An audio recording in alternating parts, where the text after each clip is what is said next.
Namaste and good morning to everybody. And it is a good morning. Now, today I realized why the English love the sun so much. Yes, no, it is beautiful. I really feel. I was thinking I have to go back from here to New York where it is, and it's 30 degrees or something and hot and humid. I was in Singapore before coming here, and it's always hot in Singapore, but it struck me that the temperature and humidity there in Singapore, which is so close to the equator, is almost the same what it is in New York. So that's amazing. Yeah, but it's very nice here. Let's start with a chant of Om to help us become calm and centered. And then we'll go into this morning's session. We can chant Om at our own pace. You start and end when you're comfortable. So there's this rolling Om in the tent.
Asato ma sadgamaya tamaso ma jyotirgamaya mrityurma amritam gamaya.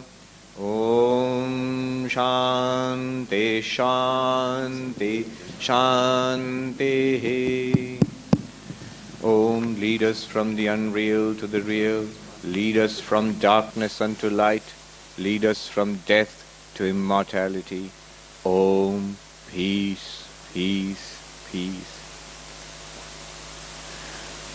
I'd like to start with a story, a favorite of mine. So far, far away in India and a long, long time ago. Does it remind you of the beginning of Star Wars?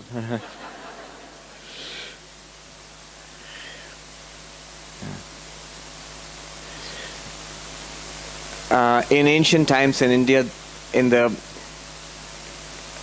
kingdom of the great King Janaka, late one night, the king Janaka went to bed in his royal palace, and sometime afterwards he was awakened by the soldiers, the royal guard, shouting, "Your Highness, wake up, wake up!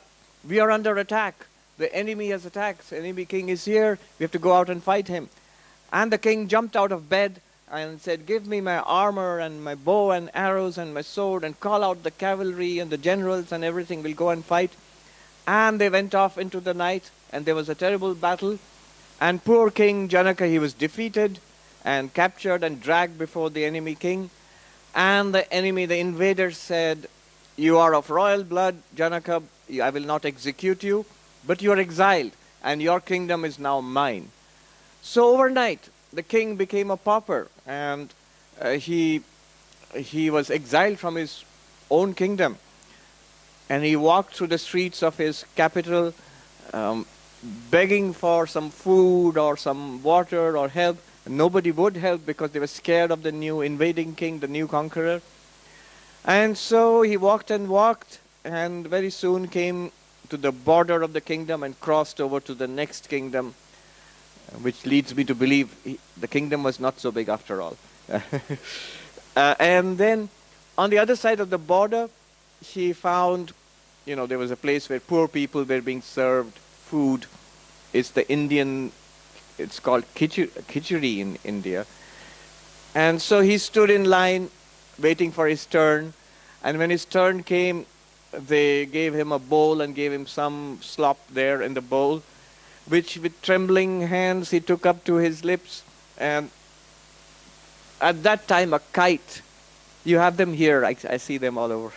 A kite swooped down and knocked the bowl from his hands, and it went rolling in the dust, and all the khichdi was wasted. And poor Janaka, he couldn't take it anymore.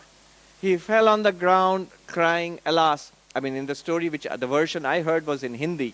So in Hindi, Hindi and Sanskrit, he said, ha ha kar karte hue. Ha ha means exactly the opposite of what it does in English. In Hindi, it means alas. Alas. So anyway, he fell on the ground crying out, alas, and sat up on his bed, woke up and sat up on his bed. He was in his bedroom, in his palace all the time. Now at that point, we might have said, oh, it was a dream, it was a nightmare, maybe something I ate last night, and gone back to bed. But Janaka was not only a king, but he was a philosopher too. So he said, oh, was that true or is this true? Was that real or is this real? That battle and everything, was that real or is this real? And the royal guard came running in. Your Highness, did you shout? Did you call for us? And the king said, was that true or is this true? Was that real or is this real? Was that true or is this true? And the guards were confused. They went and called the queen. The queen came along and said, what's it now, old man? Was that true or is this true? She didn't know what to make of it. So she called the royal physician. And the royal physician came and took his pulse and said, your king, your highness, don't you feel well? What's wrong? Was that true or is this true? And this went on. And it spread in the kingdom. I mean, it was before social media, but there's always the grapevine or the lotus wine or whatever it is. And people heard that the king has gone crazy, he's gone mad. He just keeps saying, was that true or is this true? He sits in the royal court and no business is getting done because whatever you ask him, he says, was that true or is this true? That's philosophers for you, the famous Chinese philosopher, Chuang-Tzu. He went to sleep under a tree and in the afternoon. It's the kind of thing that philosophers can do. And he dreamt he was a butterfly. When he woke up, he started thinking, so am I a philosopher who was dreaming he was a butterfly, or am I a butterfly who's dreaming he's a philosopher now? So like that, the king kept on asking, was that true or is this true? Now the great sage, the great master Ashtavakra, he was in town, and in the marketplace he heard that his friend and disciple, the king, has gone crazy. He's just saying, was that true or is this true? And of course, being this omniscient sage, he knew what had happened. So he went to the court, and he found the king sitting on the throne with the queen and the ministers and the generals and the courtiers, all the glory and pomp. But the king just kept saying, was that true or is this true? And the sage went up and said, Your Highness, how are you today? And the king said, was that true or is this true? And the sage Ashtavakra said to him, that defeat, that despair, that rolling on the ground in the dust and crying, alas, all of that, is it here now? And the king said, no. And this power and glory and strength and, all of this pomp and circumstance, all of this, Was it there when you were rolling on the ground in despair and defeat and crying, alas? Was all of this there? And the king said, no, it wasn't. Then, O king, neither that is true nor this is true. And the king looked shocked. He said, then is nothing true? And the sage said, that was not true. But did you experience it? Were you there to experience it? Yeah, I saw it. Although it's not true, but I saw it. And right now, even if this is not true, are you experiencing this now? And the king said, yes. So you experience that and you experience this. The king said, yes. And the sage Ashtavakra said, in that case, king, neither that is true nor this is true, but you are the truth. You are the truth. In Hindi he said, na wo sach, na ye sach, tum hi sach. Neither that is true nor this is true, but you are the truth, you are the reality. So that's the story. We'll come back to it again. Now, this morning I thought, what text should I use? We'll just do what we did the first day and the second day, and we'll repeat the same thing today. Go back to our real nature as awareness, existence awareness. But each day we used a different text. And today I thought most appropriately I'll use a text, a very beautiful hymn composed by Shankaracharya 1200 years ago. It's called Contemplating Non-Duality at Dawn. Contemplating Non-Duality at Dawn. And it's something that I chant every day upon waking up. It's sort of become mechanical with me. The moment I wake up, it comes automatically. So it has 3 verses, but we will just do the first verse today. So the first verse of the hymn written by Shankaracharya 1200 years ago, Contemplating Non-Duality at Dawn. It isn't quite dawn here, but close enough, fair enough. So it's very appropriate. I'll chant the original Sanskrit and then translate for us, and then we will look at the teaching, and then we'll do a short meditation and open up for question answer, just like the last 2 days. So here goes, Contemplating Non-Duality at Dawn. The Sanskrit name is Prata Smarana Stotra.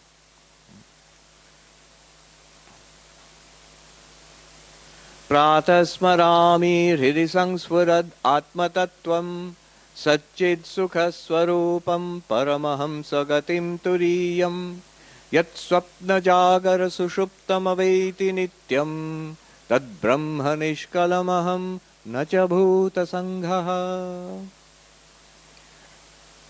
Beautiful poetic Sanskrit. At dawn, I remember Pratasparami. I recall, I contemplate. Hridi Sangsfurad Atma Tattvam. In the heart, in my being, the shining forth of the real self, the real nature of the self. What's it like? Satchid Sukha Swarupam. It exists. It is aware, it shines, and it is bliss itself. So there is isness, awareness, bliss nature, which shines forth at dawn. I contemplate that. Swapna jagara sushuptam avaiti nityam. What does that mean? That which continuously illumines my days and my dreams and my nights. My waking, dreaming, and deep sleep are continuously illumined, revealed by that light.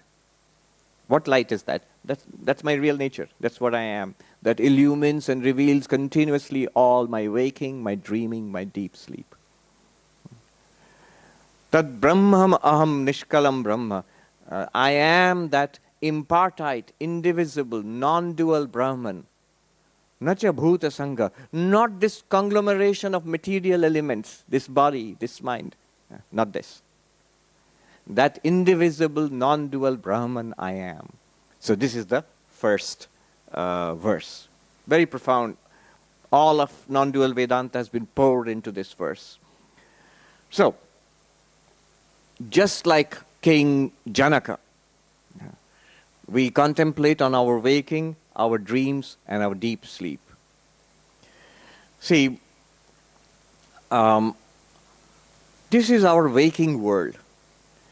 Here I am the waker, and here is the waking world, which I contact through my senses. Here is the body, and here are my eyes and ears and nose and tongue and skin, and I experience forms. Right now, we are all experiencing forms. We hear sounds, we smell, we taste, we touch. And of course, we are thinking and remembering and desiring and deciding and all of that is going on. Internal life, first person inner experiences. And that's our waking life. And then every day we fall asleep. We fall asleep, sometimes right here in Vedanta class. And we dream. Another world comes up before us. I forget that I am on my bed and sleeping, or on my yoga mat and doing shavasana. And don't fall asleep in shavasana, but that happens sometimes. So I have forgotten the environment, I've forgotten this body, I've forgotten that I am on the bed and the location and the time and space. All of that is erased from my memory, and I have a new world of dreams. Just like the King Janaka, a battle and a loss and the despair of it all. So a whole new world. I am there in that world, and other people are there, and things are happening. That's the world of dreams. There also, just like this world, we seem to see, hear, smell, taste, touch, but all that seeing, hearing, smelling, tasting, touching, it's all generated by the mind itself. It's like a virtual world. It's like a virtual world. Just by the way, one of the leading philosophers, maybe the leading philosopher of mind in the world today, David Chalmers, who is in NYU, New York University, in the Mind-Brain Consciousness Unit. So he's the one who coined the term, the hard problem of consciousness, David Chalmers. His latest book is called Reality Plus. Reality Plus. And he has this provocative idea, what we call virtual reality, which we are, our social media presence and the virtual reality glasses which are available now. So all of those things, we normally don't take that to be real. We say this is real and that's virtual. He says let's consider that to be real too. After all, we are spending more and more time in the virtual world, in your internet world. That's part of your reality, and a larger and larger space. And there are lots of things that you do on the internet, in your social media, in online. Why don't you consider that to be real? It's kind of an extended reality. So what you consider to be real and what you consider to be not real, virtual, false, let's all consider it to be real, and all of it is real, and he calls it reality plus. This is reality, and your virtual presence is reality plus. So my take on that was, in that case, if you consider this to be reality, and an imagined world and projected world to be reality too, in that case you're erasing the difference between the real, so-called real, and the so-called virtual. Advaita Vedanta does exactly that. It's like reverse and the obverse of the same side, of the same thing. What Advaita Vedanta says is that what you consider to be real and what you consider to be false or an appearance, like a dream, this waking world is as much a dream as the dream world. Like the sage said to the king, neither that is real nor this is real. The moment you say your virtual reality is as real as this reality, it's equal to saying that this reality is as false as that virtual reality. And he agreed, yeah, that's another way of putting it.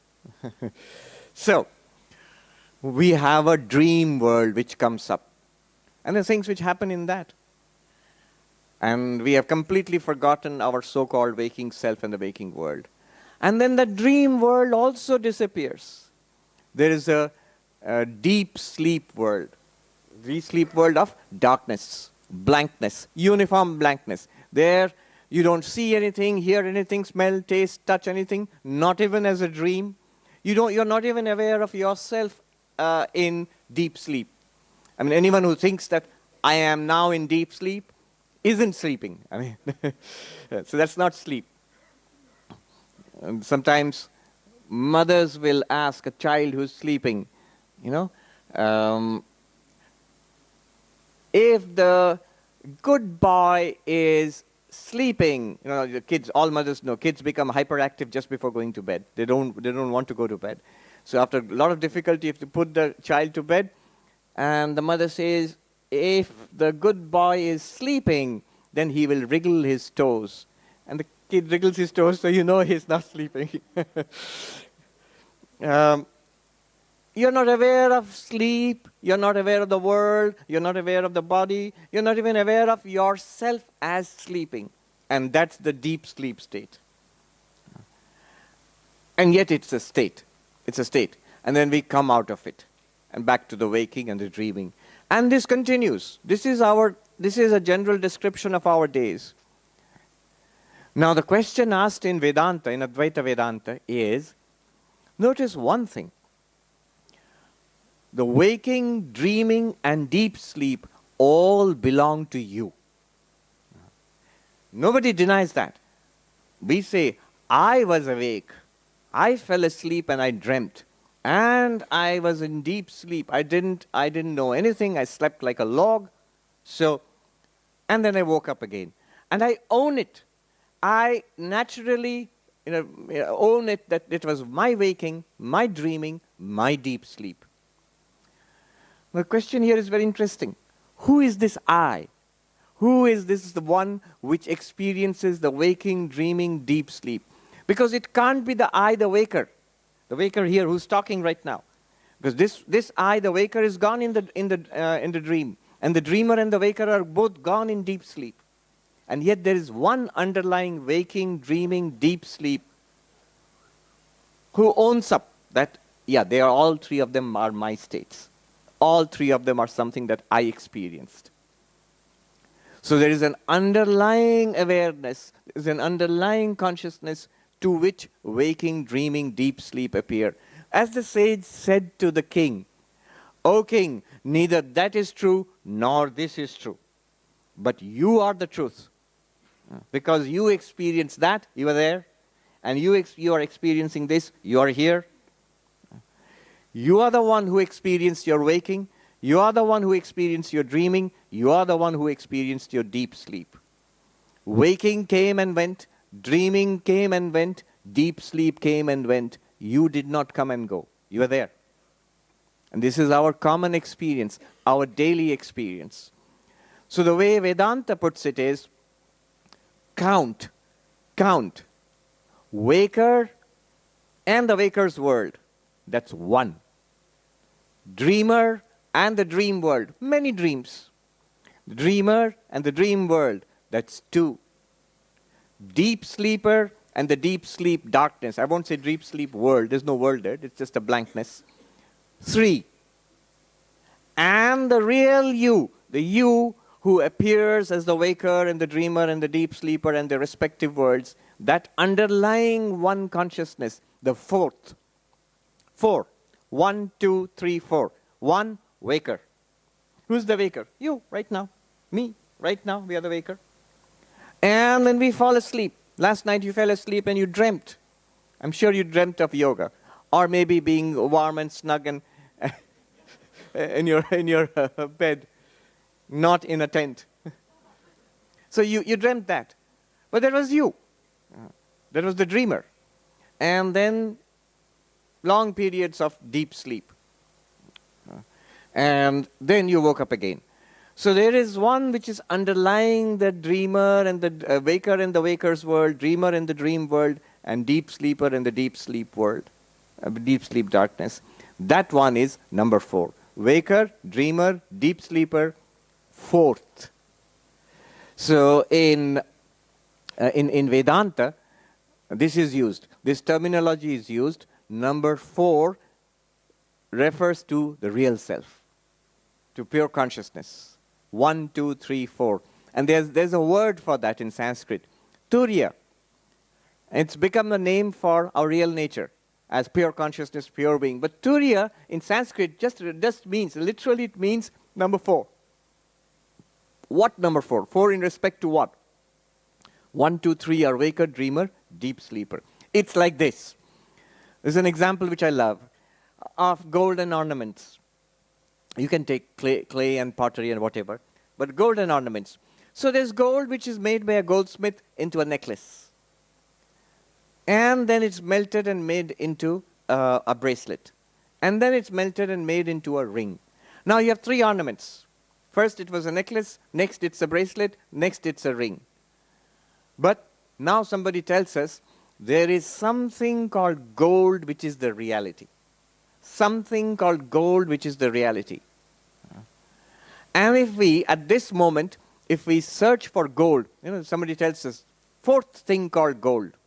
There is a necklace, and there was a ring, and there was a bracelet, and there is something called gold. You need to find that out. That's the reality, the fourth.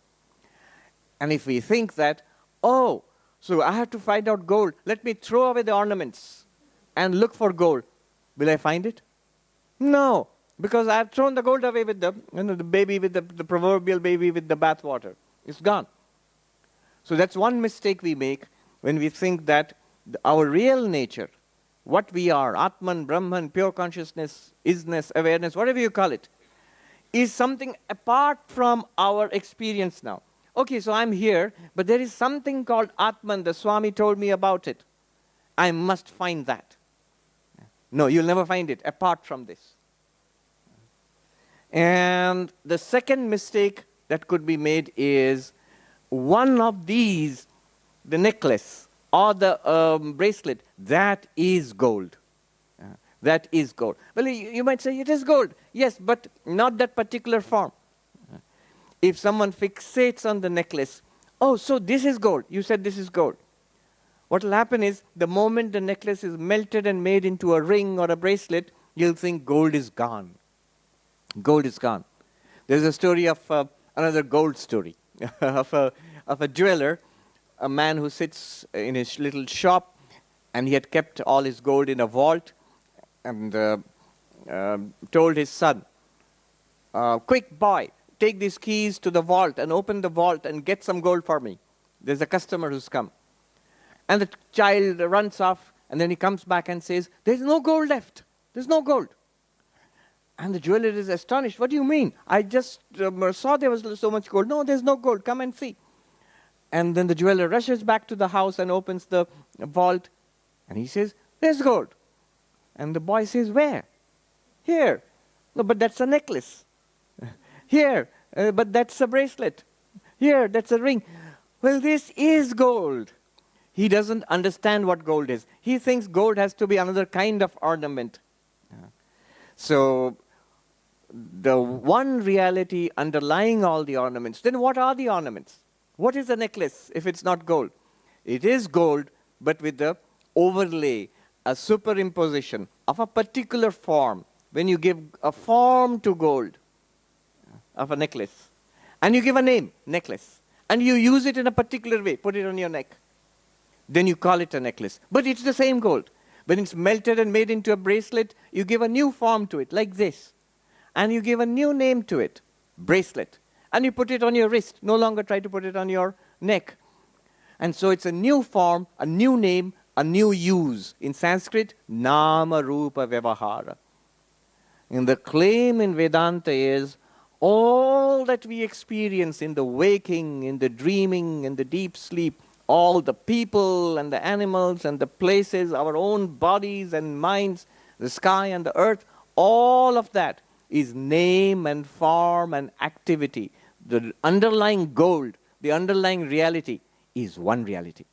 And that is isness, awareness, bliss. Sat, Chit, Ananda. Sat, Chit, Sukha, what the hymn says, Sat, Chit, Sukha, existence, consciousness, bliss. That's the gold. One might say at this point, well, that might be true, but the gold is something and the necklace is something too. It's not nothing. But notice, the necklace doesn't exist without the gold. The form of the necklace or the bracelet or the ring wouldn't exist without the gold. No waves exist without the water. No clay pots exist without the clay. They have no second independent existence. If you take away the gold, will the necklace be left? Will be little bit, maybe a little bit of the necklace is left? Nothing. Will it be like a ghostly necklace floating in the sky? You have taken the gold away? Nothing. Nothing will be left. So it has no reality of its own. The gold has reality of its own. If you melt the necklace form goes away. The necklace name goes away. The necklace use goes away. Now you call it a bracelet. But the gold continues. The gold is exactly the same and it continues. Similarly, underlying our waking and waking world, underlying our dream and dream world, underlying our deep sleep is one existence consciousness place. And that you are. That's your reality. That's what the sage wanted to point out to Janaka, to the King Janaka. That is false. This is false. That's an appearance. This is an appearance. But you are the underlying reality. So our real nature as pure consciousness is independent of the waking, dreaming, deep sleep, but it is experienced as the waking, dreaming, deep sleep. There's a different states. And right now, another way of looking at it is, the waking state is called a gross or a physical state. The dream state is called a subtle state. And the deep sleep state is called a causal state, like a seed. So why is this called a gross in the sense of a physical state? Well, we feel there is a physical world here, and I have a physical body, and through my physical senses, I am contacting a physical world. And that's the description of the waking state. Why do I call the dream a subtle state? Because after waking up, I realized the whole thing was in my mind. The whole dream thing was a virtual thing in my mind. So the mind is something subtle. It's a subtle state. In the mind, there is a dream state. And why do I call the deep sleep a causal state? Causal, not casual. So causal state, because it's like a seed.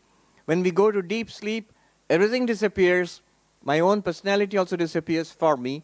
But when I wake up, everything comes back. My memories, my personality, my experiences, everything, my personal memories, all of that comes back. So that means in the deep sleep, I was not wiped out. I was there. In America, the teenagers say, I'm totally wiped out. That means they're very tired. They're going to go to sleep now. So, but I was still there. It was not erased. It was a seed state.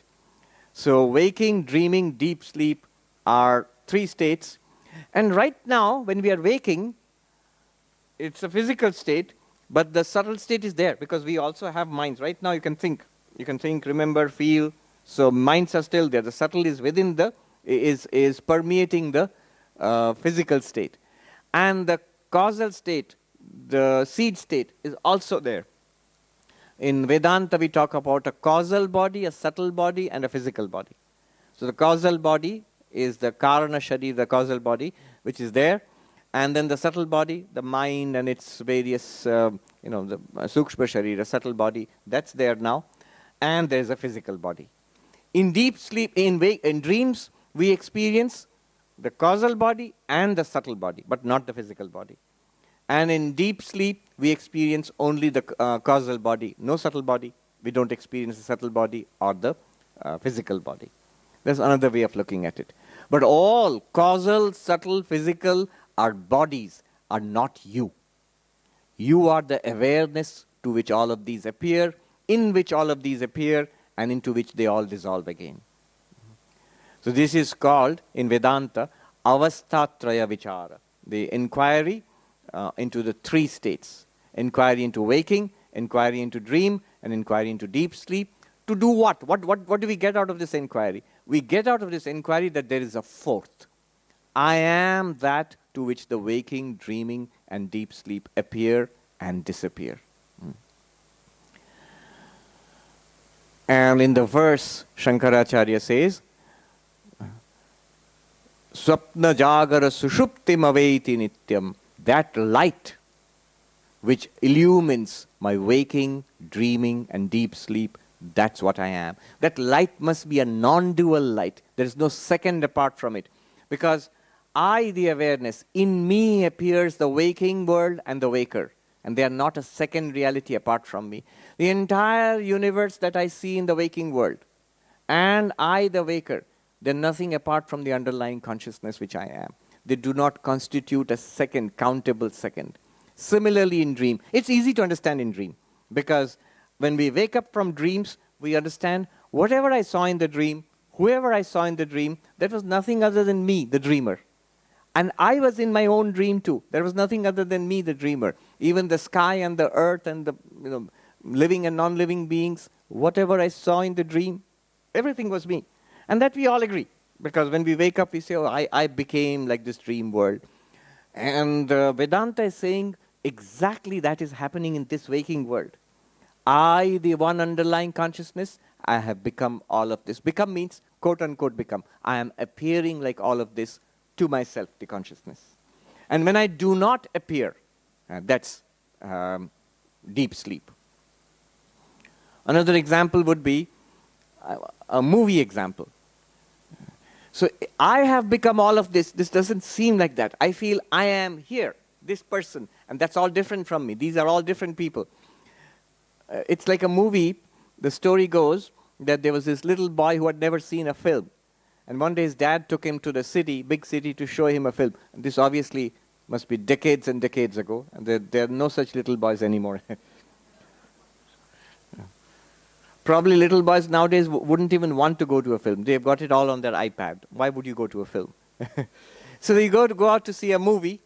And on the way, the father tells the little kid, see, in the movie, you will find that there is a screen, and on the screen there are pictures, and there is sound, and that's a film, that's a movie.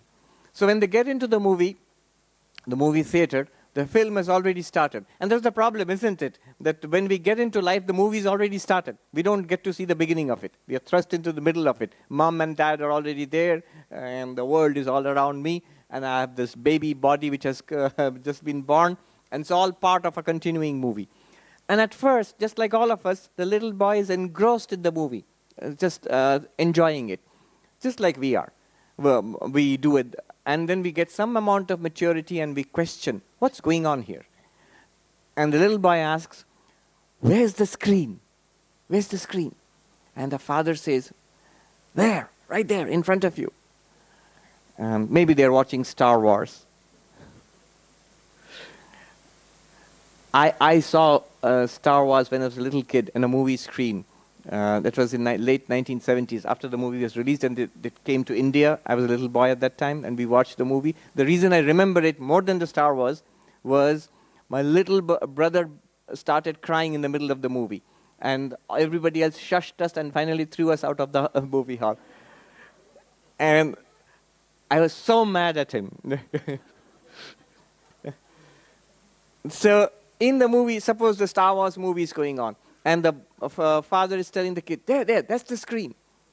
Oh, you mean Luke Skywalker, he's the screen? No, behind the Luke Skywalker. Oh, you mean the spaceship is the screen? No, behind that. Oh, you mean the planets and stars are the screen? No. You remove all of that, and that's the screen. Oh, you mean the screen is nothing? It's nothing.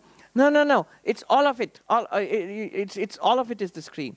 Oh, I see. So by the screen you mean Luke Skywalker and Princess Leia and the star and the spaceship and the stars and the planets. All of them. You put them together. That's called the screen. Your father says, no. How will the father point out the screen? Because whatever he points to, there's a picture there. There's something or someone there. A name and a form and an activity going on there. And if he says none of it, then the kid will think, oh, so the screen is nothing, zero.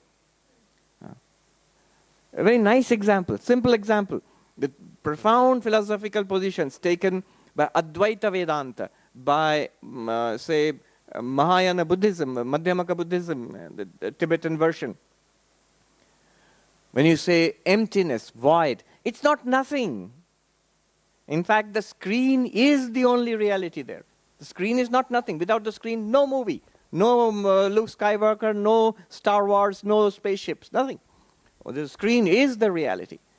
And yet, it's difficult to point it out. If you say remove all of it and what remains is the reality, it sounds very much like nothing. Or the opposite mistake could be made.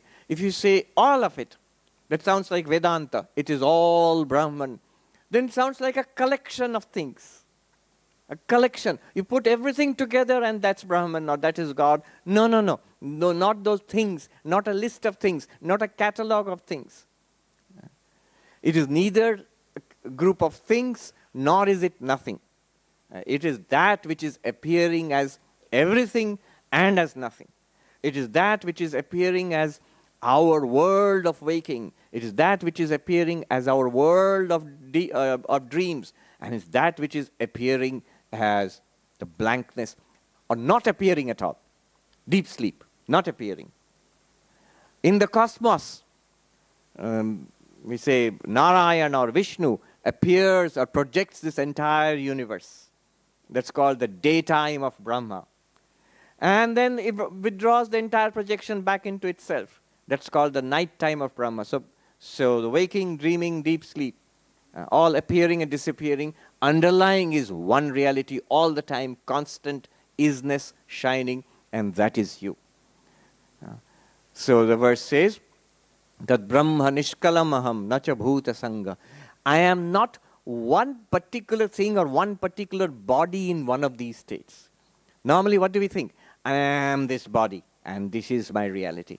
No, this reality and this body, they're all appearing in consciousness, which I am, in limitless awareness, which I am. Now notice, all our problems, hopes and little desires and little disappointments and our guilt and regret and our traumas, all part of a story in the waking state. Similarly, such stories are there in the dream state, and no story at all in the deep sleep state. And all of these are appearing and disappearing in one limitless consciousness.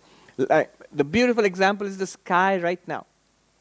Imagine exactly this sky was yesterday dark and gray and gloomy and rainy, is now bright and blue and shiny. But the sky was exactly the same. And moreover, the sky is empty and capacious. It allows all the rain clouds to come. It allows all the rain to happen and the thunder and lightning to happen. Without the sky, these wouldn't happen. Similarly, in the limitless sky of awareness which we are, sorrow comes, gloom and death and trauma and despair and the drama of life comes. Without you, the limitless awareness, this drama wouldn't happen. Even this suffering wouldn't happen. All of this arises. And it goes away also. A time comes when all of this suffering and all this drama goes away. And you are left pure and happy and sublime. But all the time, you are that limitless sky. And this is true right now. Where is it? It is shining forth continuously. Ridi sangsfurat atma tattvam. It is shining forth all the time right now as I. Recognizably in the waking, recognizably in the dream, and not recognizably in the deep sleep, because there's no mind to repeat the I. But it's there, because otherwise the deep sleep wouldn't be experienced at all. So this I, it is and it shines. There was a monk about in the 1950s, 40s and 50s I never met him, long before my time here. But he was a great non-dualist and very fond of this method, waking, dreaming, deep sleep. Very austere monk. All he had was a cot, and it was under a tree, and he lived in Kankal, which is Haridwar. You have little Rishikesh here. So the Rishikesh neighboring town is Haridwar. And there, in an ashram, not in an ashram, in a sort of a ruined house, abandoned house. He didn't live in the house. He lived on his cot. Morning, afternoon, evening, and night. Day after day, week after week, month after month, in rain or shine, he lived on the cot under the tree. And he wore only a loincloth. And he was as happy, toothless, but as happy as could be. Now he's a great non-dualist, and many of the monks revered him. One monk, who has written this, this memory, reminiscence, he said, I went and asked him, Swami, all these non-dualists, they have lots of books. They have lots of books. They read lots of philosophy and stuff like that. Where are your books? You don't seem to have any books. And that monk said, oh, I have. I have 3 books and I read them every day. They're called Waking, Dreaming and Deep Sleep. I read them every day and I find myself. So those waking, dreaming and deep sleep, you read it. We are reading them, but you pay attention to it, you will see you are free of the waking, you are free of the dreaming, you are free of the deep sleep. Tell me, the gold, which can come to you as a bracelet or a ring or a necklace or even a lump of gold or whatever, isn't the gold itself free of the necklace name and form, of the bracelet name and form, of the ring name and form? It is free of it even when it appears as a necklace. Because when it appears as a necklace, is the necklace form stuck to the gold? Is it stuck to the gold? No. Is the name of the necklace, it's the name of a form. It's not the name of the gold. It enables the necklace to exist. Gold enables the necklace to exist. But gold is not stuck to the necklace. The necklace depends on the gold. The gold doesn't depend on the necklace. Similarly, this waking world with all its problems and prospects is not stuck to you. You are not stuck to it. You are free of it even when you are here. Just as the sky, which you see bright blue and shining. Yesterday, gloomy, thick with clouds and rain. At that time also the sky was entirely free. The sky doesn't become wet. The sky doesn't become stormy. The atmosphere becomes stormy and we become wet. But the sky doesn't become wet. Similarly, even in the midst of the storms of life, you are not affected. It appears in you, you allow it to appear, just as gold allows itself to appear as a necklace. It is possible only because you are there, the limitless blue shining sky of awareness. So this is what we are. Sanskrit always shining forth. Paramahamsa gatim turiyam. So Paramahamsa is a class of monks who attain this. But this Paramahamsa, we are all, it's all open to us. If you realize yourself as the force, and then go on. Let the waking world, let the days come. Let the days and nights rotate. Let the waking, dreaming and deep sleep come and go. It's your glory. It's the display of waking, dreaming, deep sleep, as the Buddhists would say. In ignorance, all of this display is samsara.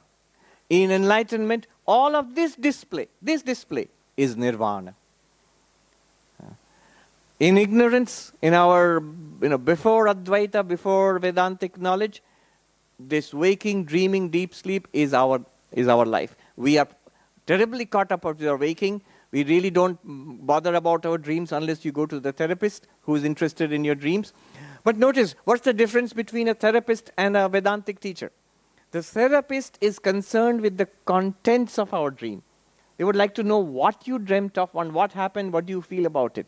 The Vedantist is not interested in the contents of our dream. The Vedantist is not interested in the clouds and the rain. The Vedantist is interested in the sky.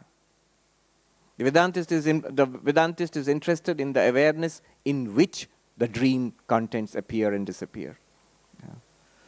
So you are entirely free. Let it go on. Let the display of waking, dreaming, and deep sleep, all of them happen, come and go. They are your glory. That's the magical display which you will now call nirvana. Don't be too caught up with the waking life. And it's shocking to hear. The Swamis, they put it this way. There's devastating blows, especially if you are very attached to his own. Who is not? But we need these blows sometimes. The blow is this. It doesn't matter. I'm going to say something which should not be misunderstood. You, the waker, right now, this person, you don't matter. But you, the real person, the sky of awareness, you are all that there is. You are the reality, the whole existence, appearance and significance of the universe. You do matter. You're the only thing that matters. You, the capital You. You're the only thing that matters. You, the small you, the waker, dreamer and deep sleeper. Doesn't matter.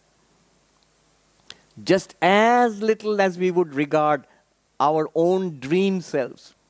In my dream, I was anxious. I was trying to catch a train and typical anxiety dreams. Catching a train or getting late for some meeting or something, whatever, anxiety. So when we wake up, it doesn't matter. It doesn't matter. unless you are like the King Janaka. Was that true or is this true? But it doesn't matter.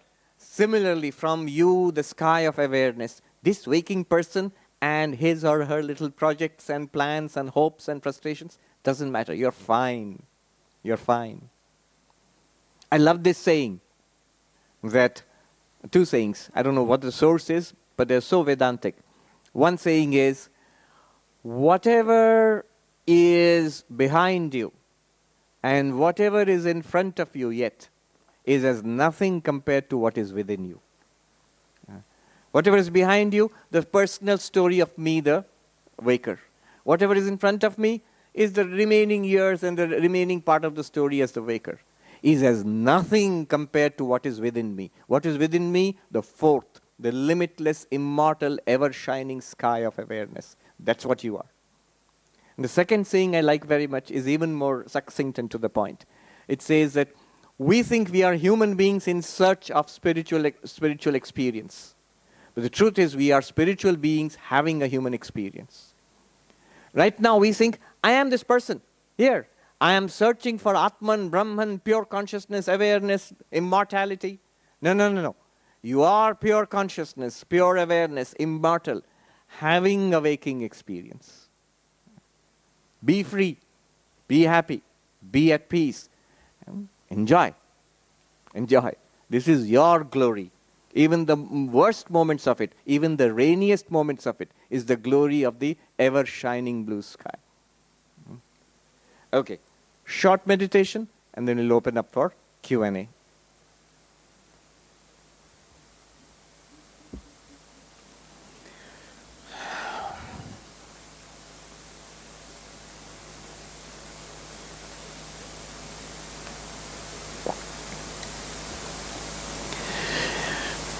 Sit straight but not rigid, fairly relaxed.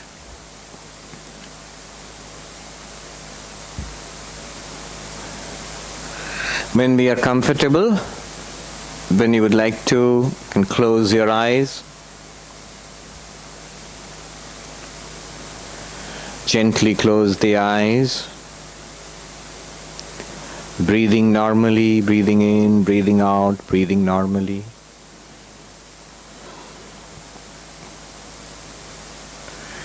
First, we will relax the body, which you must have done many times in Yoga Nidra. Generally, the lower part of the body from waist downwards, both legs, feet and legs, relax. The trunk, the upper part of the body from the waist to the neck, relax. Both arms, relax. The neck, relax. The face, relax. The head, relax. Whole body, relax. Breathing normally. Whole body relax.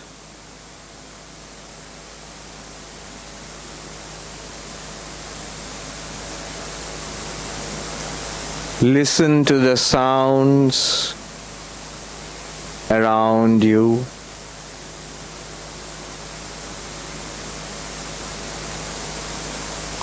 The sounds in the tent, the sound of the voice.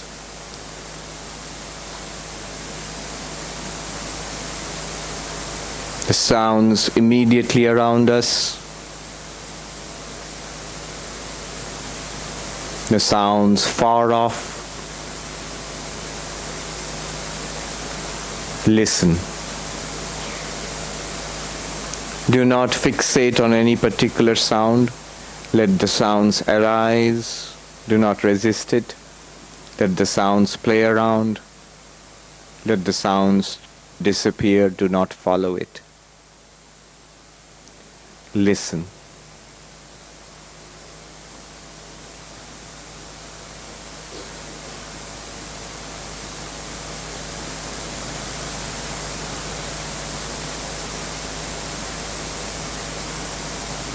Do not attach any significance to the sounds. Notice the sounds arise in my awareness. The sounds arise in awareness. I am aware of the sound. Sound is in awareness.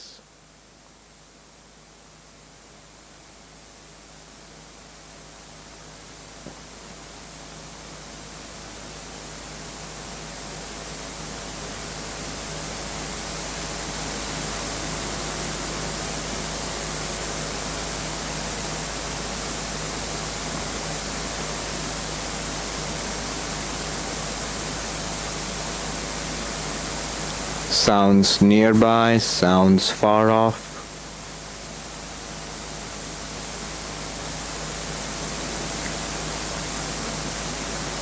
These sounds arise in me, the awareness, just as waves arise in the ocean.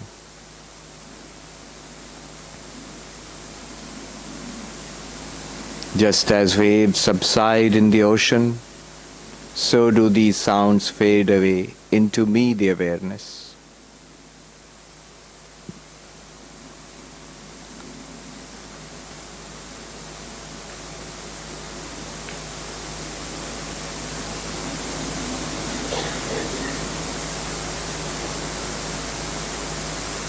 Just like these sounds arising and fading away into awareness, sensations in the body, heat or cold, arise in awareness, the same awareness, and fade away into awareness. Little pressures in the body, the feeling of sitting on the chair or on the mat, pressures inside the body, in your tummy, in your chest, neck or head. They arise in awareness and sink back into awareness. I am that ocean of awareness.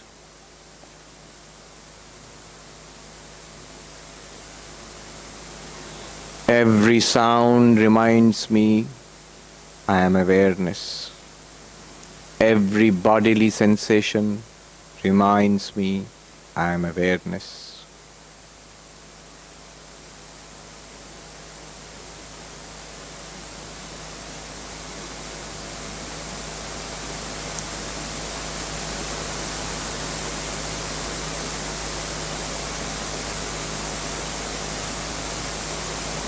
Those sounds are nothing but me. Those sensations are nothing but me, the awareness. Even the sensation of having a body, it's in awareness.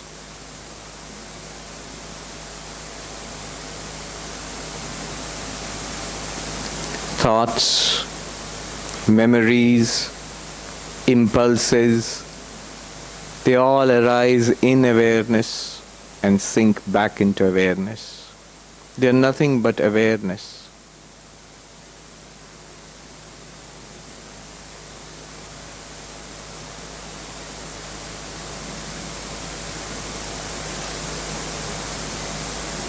Whatever I see, all of those are appearances in awareness. Whatever I hear are appearing in awareness. Whatever I smell or taste or touch, these are also appearances in awareness.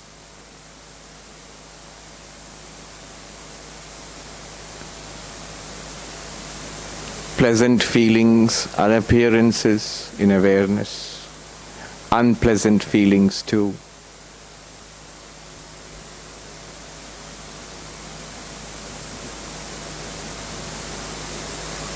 All my waking world is an appearance in awareness.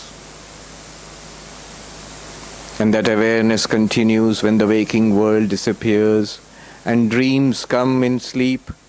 They too are appearances in awareness. And when dreams disappear into the deep rest of deep sleep, that too is a non-appearance, a blankness to awareness.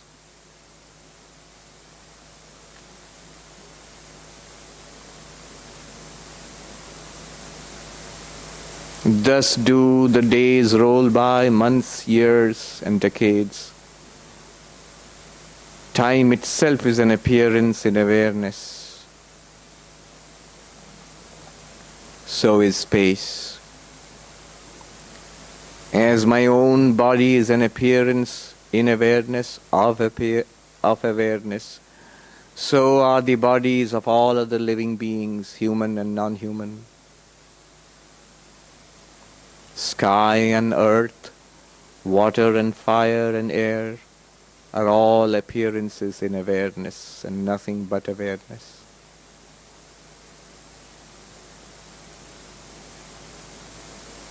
Thus it has always been, and so it is now, and so it shall be. I am that limitless awareness. What constitutes a limit to me? What shall I want? Whatever is, whoever is nothing but me, the awareness. In me, the infinite ocean of awareness, this universe rises like a wave.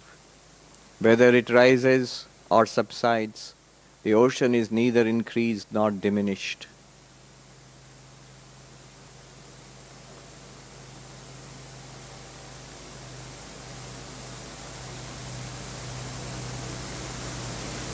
Soon I shall open my eyes, but I will notice that nothing has changed. I was and I am and I will continue to be that awareness. When I open the eyes, it's just forms will appear to me. Activities will appear to me. Still that ocean of awareness which I am. When we are ready, when you feel comfortable, you can gently open your eyes. Maintain the awareness that in awareness it will appear to me. Maintain that meditative mood.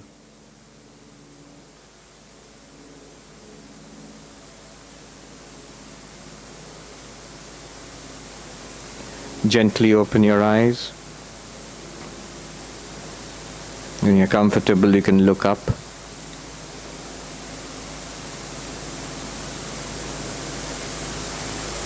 Maintain the mood. Just as I, in my awareness, in me the awareness, sounds appeared and disappeared. Bodily sensations appeared and disappeared. And now, shape and color and form, and people, sky and earth are appearing to me. It's all in awareness which I am. This waking world is appearing to me, and a little later dreams will appear to me, and further blankness will appear to me. I continue to be that limitless sky of awareness.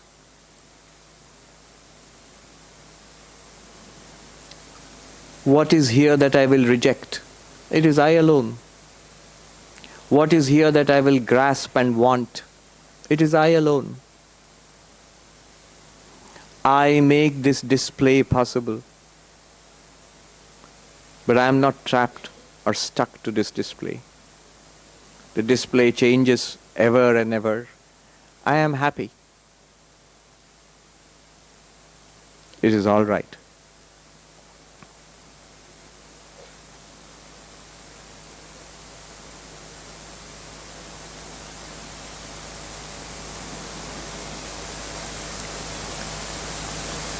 It's very crucial to erase the difference between practice and life, between meditation and life. In Advaita Vedanta, intensely feel this Everything is appearing and disappearing in awareness, waking, dreaming, and deep sleep. And once you open your eyes and come back to this world, see, nothing has changed. It's the same thing continuing. It always was like this. It is like this now. It will continue to be like this. Attend to it carefully. Remember it. Do not forget. Don't have to make up anything. Don't have to conceive anything. Don't have to fabricate anything. It's the truth right now. Just remember it. And even if you forget, no harm done. It's always available. You can come back to it.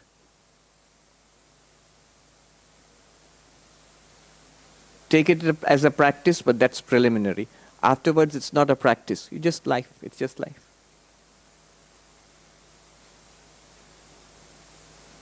Good. Now we have some time for Q&A. There will be a volunteer with a microphone. And yes, there she is. You have to catch her attention. Don't look at me. Yes, she's going to select who's going to answer the question.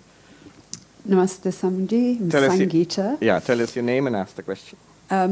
2 parts. So obviously you speak beautifully and I completely understand over these last 3 days what you're saying about awareness. I get it. So what now? And then outside you mentioned Rupert Spira being self-realized or having self-realization. So what's the difference between self-awareness and self-realization? Same thing. If you erase the difference between this meditative exercise we did and the rest of your life. In the meditative exercise, was there a problem? No. Was there even a possibility of a problem? What problem could there be? Because there's nothing other than you, an ocean of awareness. And that's true right here, right now. Now what will happen is, life, the things which appear to you in awareness, will test you out in many different ways. You will seem to lose that meditative awareness. You'll seem to be back in the Sangeeta body-mind personality and seem to react to other people and other events as that personality. Usually that's what happens. And that's good. Those are wonderful occasions for sinking back into that background awareness and dealing with these situations. Seeing these situations as nothing other than waves in the ocean of awareness or clouds passing in the bright blue sky of awareness. If you can do that, you will see every problem in life can be dissolved. Not solved. Some can be solved, some cannot be solved. If you solve a problem, all that happens is, congratulations, you have postponed it. Another problem will take its place. But if you dissolve the problems, even if the problems seem to remain, it's a trace. It cannot harm you. It cannot shake you. The Gita says, established in which the deepest of sorrows cannot shake you. Here, what we did today. Having gotten which, there's nothing greater to achieve. Having gotten your limitless nature, what greater thing is there to achieve? What can be greater than infinity? You be at peace. Be happy. Don't worry, you won't be bored because lots of English weather is there, Bright blue, but there'll be clouds. You can count on it. Similarly in life, peaceful, limitless radiance and awareness. But you can be quite sure there'll be things coming up. Here is something. These are esoteric practices, but I'll share this with you. See what you make of it. Whatever we shall encounter in our lives from now on, each instance, an encounter with a person, a problem, maybe a health problem, maybe a financial problem, maybe whatever, issues, or no problem, happy circumstances, all of them, dissolve them back into limitless awareness. And just see that it is a wave in awareness, and what will happen is, all these are complexes of thoughts, emotions, thoughts, feelings, they keep popping up. They're like waves in awareness. Now when we dissolve them back into awareness, dissolve means we recognize it is awareness alone which is appearing as waking, dreaming, deep sleep. It frees those thoughts, frees that complex. It's like a knot which suddenly opens up. Opens up into what? Into that limitless radiance which you are. So the Tibetan Buddhists have, in their direct path methods, each of the schools has a direct path. So they say, 3 examples they give. I will give you the beautiful examples. If you catch onto it, it is so exhilarating.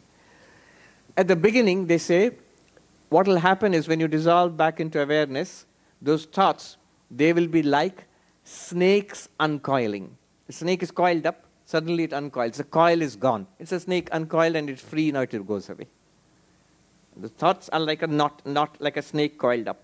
It's uncoiled and it goes away. That's at the beginning, that's what happens. A little deeper, you will realize those thoughts, happy, unhappy, traumatic, irritating, angry, they are like lines. There's like a drawing on water. When you draw a line on water, what happens? As you draw, so it fades away. That's a deeper state of practice. And finally, the most advanced stage would be, they give an example, thieves entering an unoccupied house, uninhabited house. There's nothing in the house, an empty house. Thieves are entering it. What can they do? Nothing. So you're quite happy with thoughts, feelings, emotions, no matter how strong or mild. They are thieves entering an empty house. What is that empty house? That luminous emptiness, like the vast sky of awareness, which you are. They can't do anything. Let them come, let them search, let them run around, let them go away. Nothing. And of course, the thieves are nothing but you, the awareness, appearing in those forms. So remember these 3 examples. I mean, I won't explain it too much. A snake uncoiling itself. So a snake uncoiling itself. Drawings on flowing water. Lines drawn on flowing water. And thieves in an unoccupied house.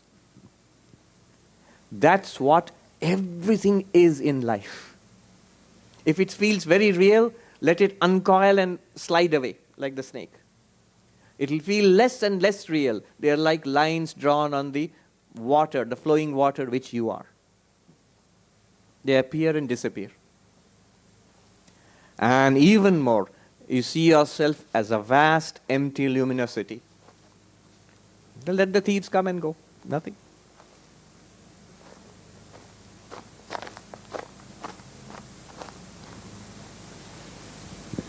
Namaste, Swamiji. Namaste. I'm James. I'd like to ask about the snake and the rope metaphor. So everything is Brahman, everything is us, and we mistake it. So like there's a rope and we mistake it for a snake. Now my question is, in this analogy, we mistake it for a snake. So this means that we've seen a snake before. Is this a limitation of the analogy? Or is there a way to explain why we mistake the rope for a snake when we haven't seen a snake before? So this is a question, you find it in ancient texts discussed. For example, in the Bhamati sub-commentary on Shankaracharya's commentary on the Brahma Sutras. So there this question is raised. And this question has been raised many times. It's typically a question a dualist would raise to attack a non-dualist. You say snake in the rope. You say city in the mirror.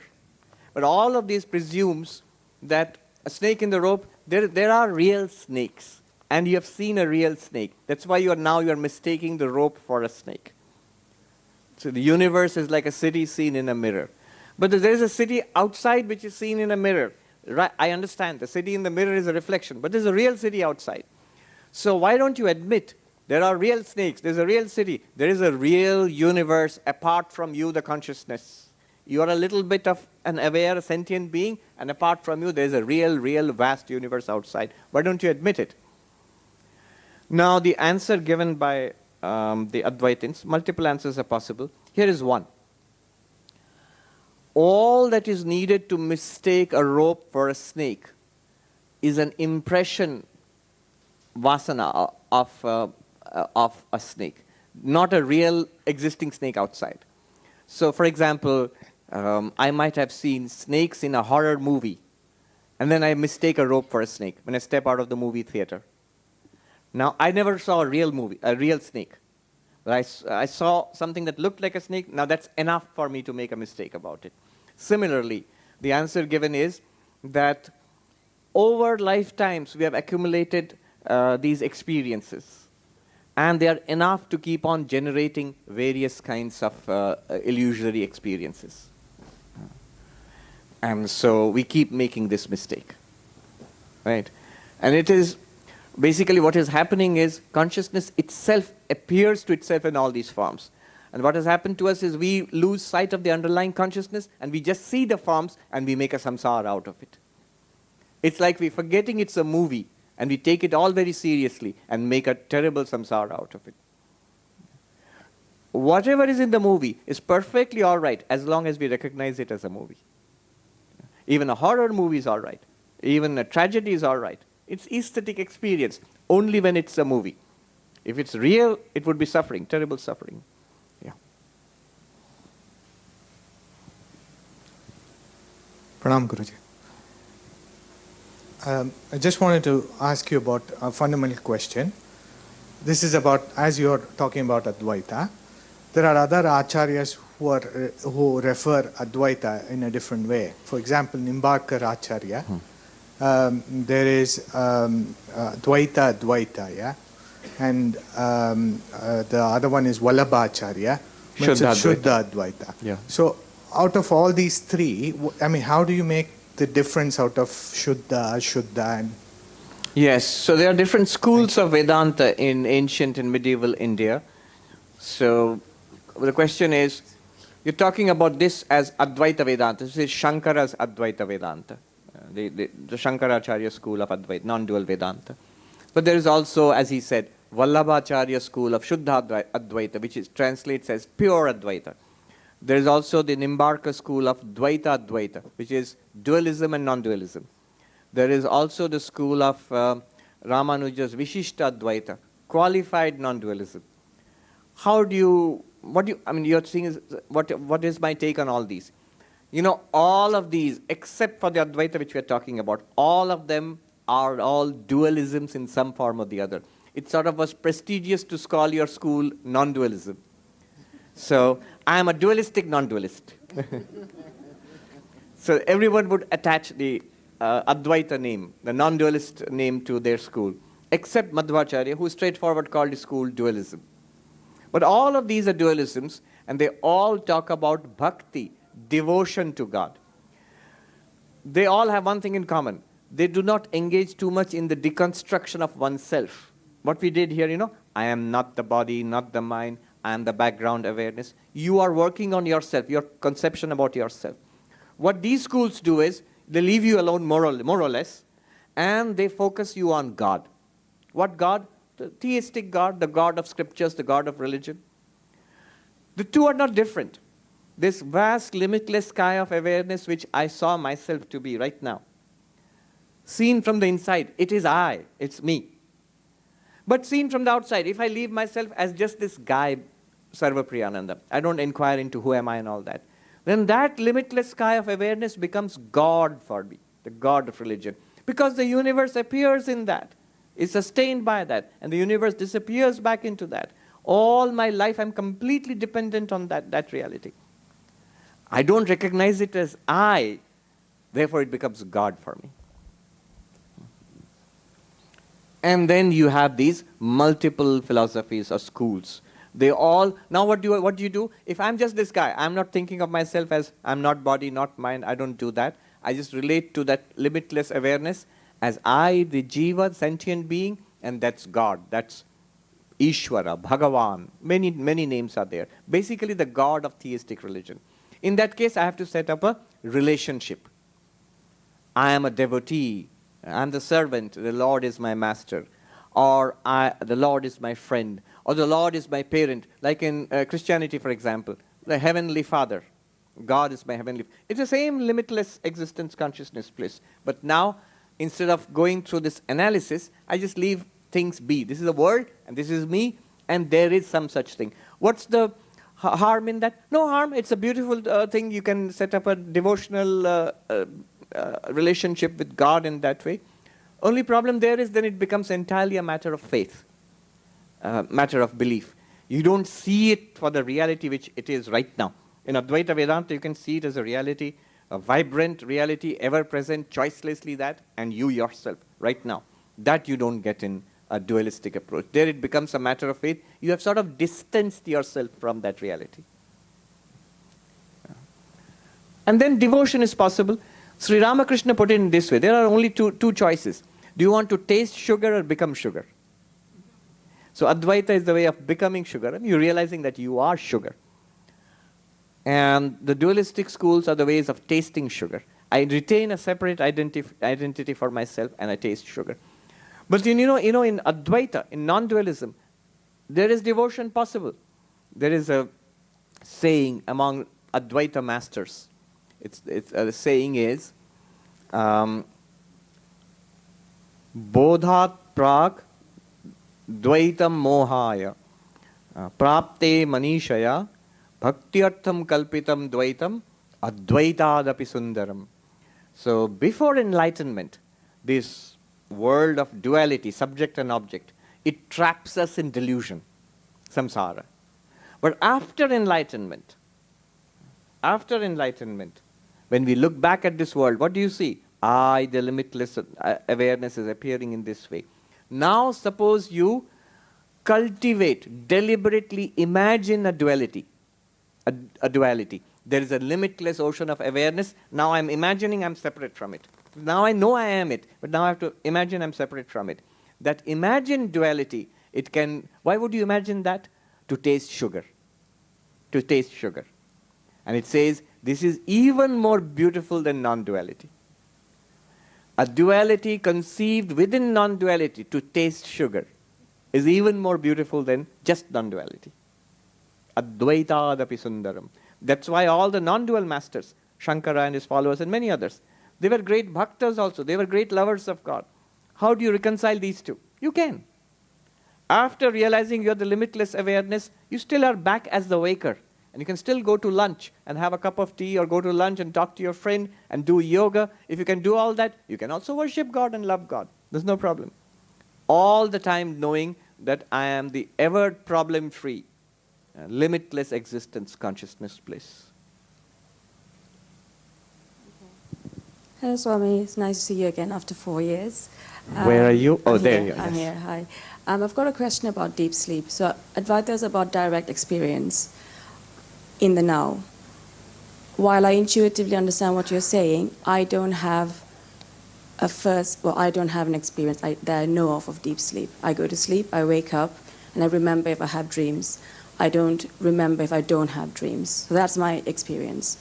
So therefore, for me, it seems I can't separate mind and consciousness, because consciousness needs my mind to be experienced.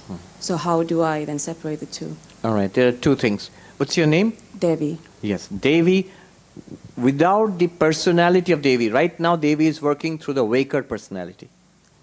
But without the personality of Devi, just the awareness which constitutes, which is Devi itself. To that awareness, deep sleep also appears. To that awareness, dreams also appear. The personality of Devi is not at work in deep sleep. That's why from this perspective, it seems like, I don't experience, you even said, I don't experience deep sleep. But you do. A doctor will tell you, if they do an EEG of the brain waves, they say, yeah, you have been in deep sleep. Every night you go into deep sleep. It's the Devi personality which strongly says, this is who I am. This is my reality. Dreams, deep sleep, nothing much.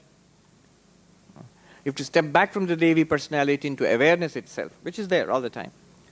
Of which the Devi personality, like a bracelet made of gold, is constituted by that awareness. And to that awareness appears the waking Devi personality and the various dream personalities you may have, and the blankness of deep sleep. An additional question which you asked was that, well, even to know all this, I need the mind. to know myself as awareness, to enjoy, to suffer, and to be spiritual, to be a yogi, yogini, I need the mind. Consciousness needs the mind, does it not? Yes. What does consciousness do for the mind? What does the mind do for consciousness? What does the mind do for consciousness? What does consciousness do for the mind? First, what does consciousness do for the mind? Consciousness gives existence to the mind and the body and the entire world and gives light to it. It makes it experienced. Without consciousness, no experience is possible. You're with me on that? But what does the mind do for consciousness? The mind makes consciousness manifest to itself. But as you said, without the mind, all of this wouldn't be possible. This beautiful display of the world and this thing and my own experiences, none of it, even Vedanta, wouldn't be possible without the mind. So the mind manifests consciousness. It's like this. What does that light do to, say, my hand? It illumines my hand. That light, strong light which is coming, it's illumining my hand. But what does my hand do for the light? Notice. You can see my light shining on my hand. See, there's light here. Right here there's light. But you can't see it. You can see me, but you can't see the light between me and the bulb there. But you can see it now. What did the light do for the hand? The light illumined the hand. But what did the hand do for the light? The light was manifested. Existing light is manifested by the hand. See how it shines. If I remove the hand, right here, it just looks like empty space. But it's all illuminous space. The mind functions like that.